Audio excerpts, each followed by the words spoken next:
My name is David Geary. I am the Associate Director of Collections at the Library and Museum of the American Philosophical Society in Philadelphia. Part of my job is to oversee the printed materials and the manuscripts of the Society. And of course, one of those really amazing manuscript collections, as well as print collections, is related to the Lewis and Clark expedition. What I think is really amazing about this setup here is that it could be done no other place. EPS has the manuscript version of the maps going down to the Columbia. We have some of the plates that were made for printing, so for here in the middle. And then lastly, we have a copy of the report, which has the actual printing of the manuscript. So you can see the transformation from Clark's drawing of the map to its public reception in the report from 1814. So this was a difficult set of rapids that the expedition had to manage. It was very dangerous, but they wanted to get there very quickly.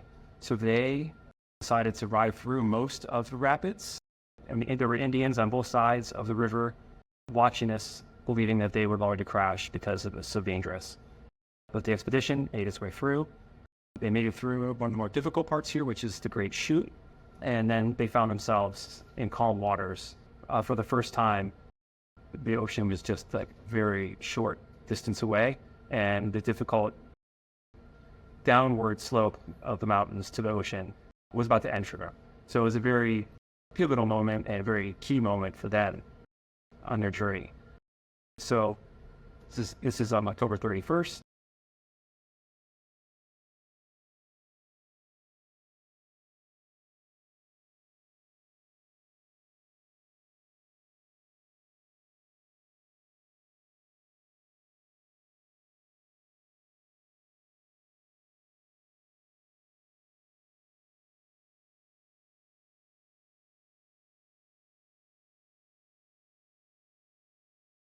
And then about a week later, they believed they saw the ocean, but of course they did not that day.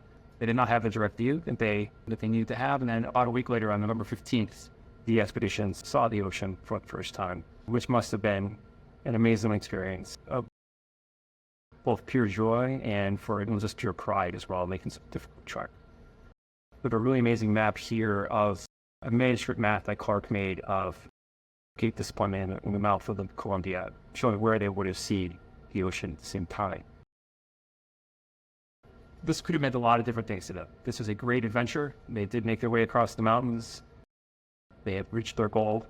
So this could be a heroic interpretation. You could also see this as something like a geopolitical moment. The British were competing with the Americans in this space.